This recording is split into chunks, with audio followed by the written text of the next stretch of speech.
Imagine a single night when the human need for sleep simply vanished. The world's greatest biological constraint was instantly removed. Suddenly, everyone gained an extra 8 hours of productivity each day.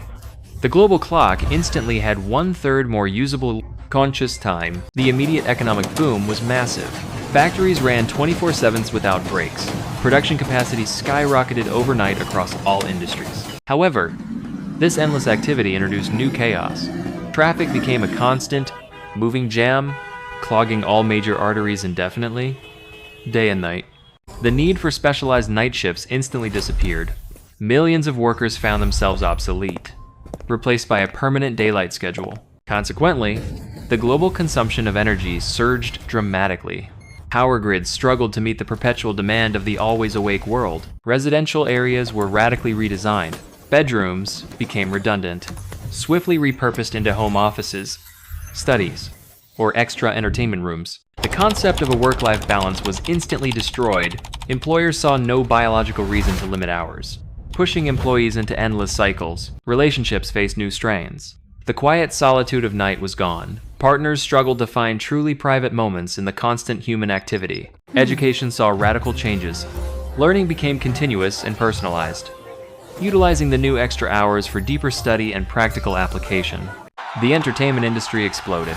New 24-hour media channels, sports leagues, and artistic performances filled the perpetual waking hours and markets. Yet, boredom became a persistent mental ailment. Filling those 8 extra hours with meaningful personal activity proved more challenging than expected. The pharmaceutical industry suffered massive losses.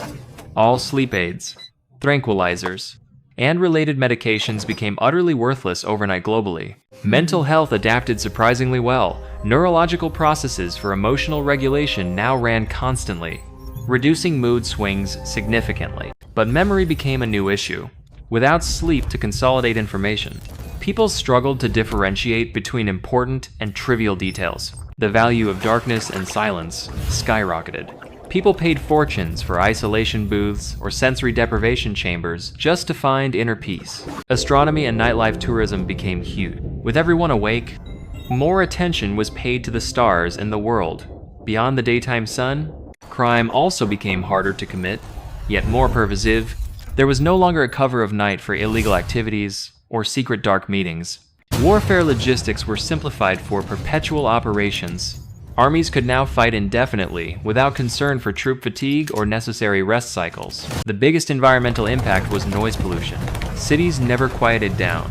The constant hum of human activity dominated all natural sounds. Eventually, a new biological rhythm emerged.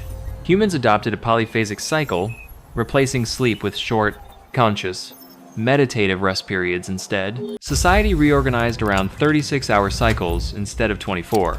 A whole new set of cultural norms and workday structures had to be established quickly. People started viewing the time before the change as primitive. The sleeping era became a historical oddity, a curious, inefficient phase of human limitation. This change wasn't just about time, it was about intensity. Humanity was forced to live with an inescapable, perpetual high level of raw consciousness. The ultimate question became, did we gain 8 hours of life? Or did we lose 8 hours of necessary oblivion? The world moved on, non-stop,